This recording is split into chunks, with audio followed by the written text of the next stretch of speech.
Hello, my name is Audrey Leong, and this summer I've been working as a Sustainability Fellow with the New Hampshire Department of Health and Human Services Division for Behavioral Health.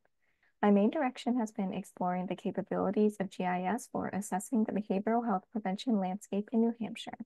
I've been guided by the goal of being able to identify areas in the state where strategies can be implemented more effectively in order to reduce health disparities related to geography, gender, and age.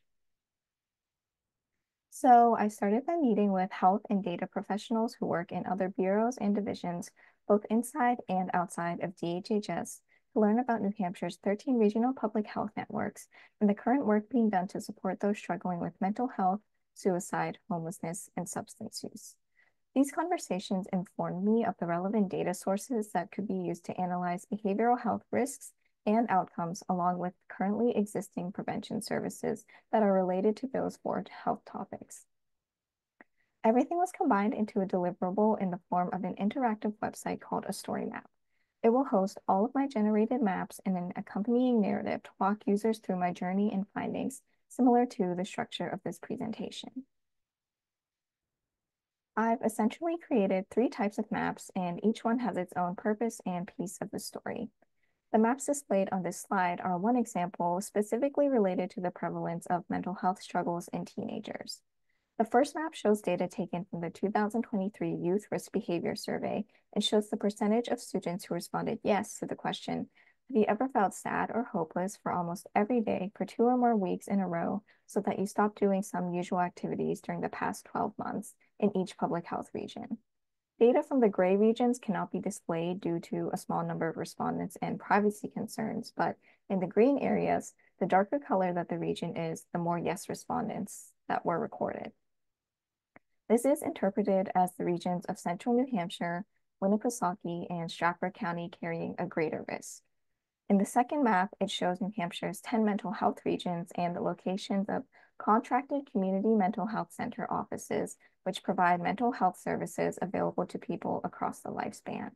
And in the third map, it's a combination of the risk data and community mental health center locations. When looking at the regions that are identified as having the greatest risk, you can also see that they are the regions with the least number of centers, so only either 1 or 2 locations that can provide support. A greater focus on expanding mental health resources may need to be applied to those 3 public health regions. This map progression exists for the 7 survey questions and 3 outcome measurements I chose to work with, as well as displaying services that support prevention, treatment, and recovery. My story map serves as the combination of a detailed narrative and a visualization of the New Hampshire health landscape that can be published and read by both internal stakeholders and the public population. It allows for the centralization of disparate data and behavioral health prevention resources, as these are typically gathered on various websites that can be difficult to navigate to and link together. The broader implications of my project are that we have an increased knowledge of geographical risk and accessibility to prevention across the state.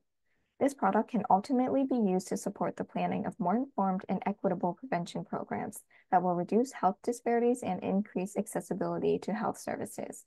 We are always working towards building a stronger network of preventative care to see a long-term reduction in the number of people experiencing behavioral health crises. I'd like to conclude by thanking Jennifer O'Higgins and Mariko Geiger for the consistent support, guidance, and feedback that they have provided to supplement my learning in several ways.